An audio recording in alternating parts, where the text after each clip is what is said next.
Jethro Timberwolf. Today we're going to be taking off and reinstalling a saw chain on a Timberwolf Pro MP processor. This is going to be applicable on all processors 2024 and older. Let's get started. The tools I have here is a 7/16 wrench, a small 7/16 socket, and a 1/2-inch drive 7/8 socket. So we're going to get started by opening up this door here. If you look up here, we got a little magnet to hold that shut during operation. I'm going to start by removing or loosening, depending on what you're doing, these two nuts here.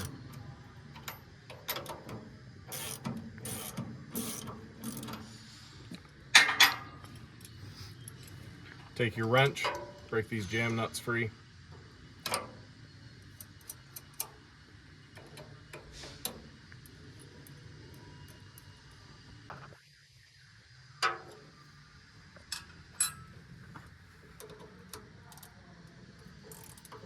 Come down here, use your ratchet. This works a little faster.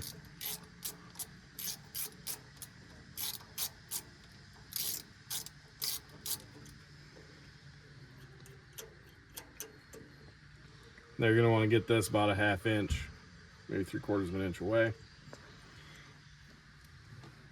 Now set your tools down. Grab hold of your bar up here. Just kind of wiggle that down. So I brought the bar down for a little bit more ease of access and so the camera can see it. So these are now finger tight. Just going to back this off. You pull this little bracket here out a little bit. Slide that down. Now you can go ahead and remove your chain.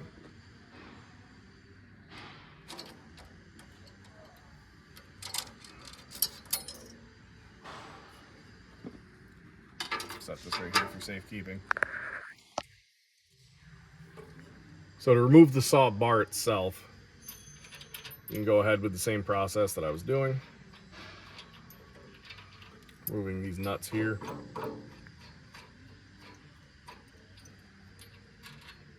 Make sure you set them somewhere for safekeeping. These two brackets right here slide into each other. These little nubs right here go into the saw bar. That's what actually holds your tension. Here's your pass-through holes, and here's your tensioner right here.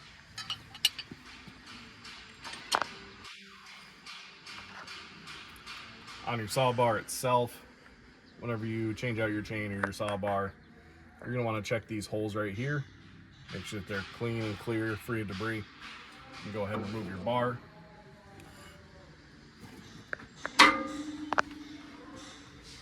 There is a bar oiler slot right here. So there's a bar oil pump and it pumps oil through here, treads up that slot. So this slot right here allows oil to be delivered whether the bar is extended or not. Now when I'm inspecting the bar, I'm inspecting it for burrs, debris. This is a new bar, so it's pretty good. But you can take a scraper, run it in here, make sure you clear out your bar oil holes. So I'm going to go ahead and reinstall this. Now make sure when you're reinstalling these parts, make sure you slide this piece and the other piece here, like so. These nubs here are going to go in these holes. So make sure you get everything lined up. Then go ahead and install your chain. Make sure your cutting edge is facing the right direction. If it's not, you're going to go to cut a piece of wood and it's just going to be real smoky.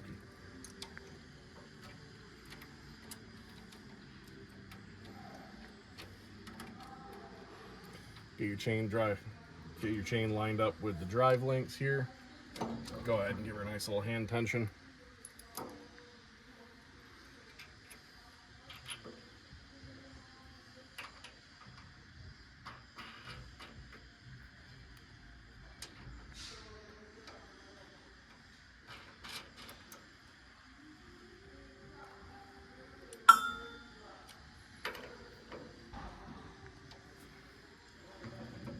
So you can go ahead and pull it out by hand.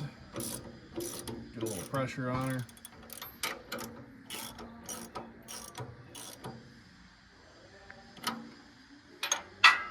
Not too tight yet. Now you can go ahead and thread your tensioner rod in. to the point where it makes contact.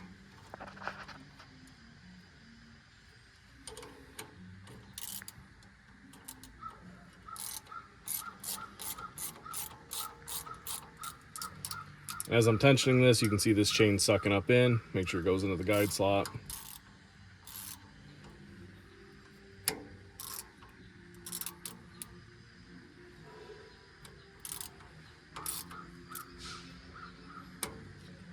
That's about good. So I'm going to go ahead and lock these down.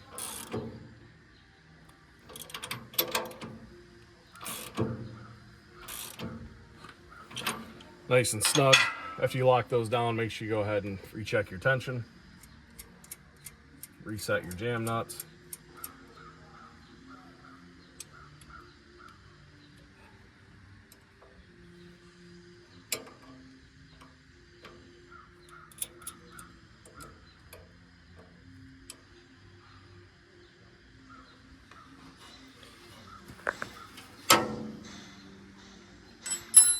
So as you can see, it's pretty simple, especially on this Pro MP model, because you can get right in here and work. Now when I fire this machine up, I'm going to fire it up. I'm going to run it at an idle just to make sure the bar oil actually works all the way through the saw and gets everything nice and lubed up before we go ahead and run it.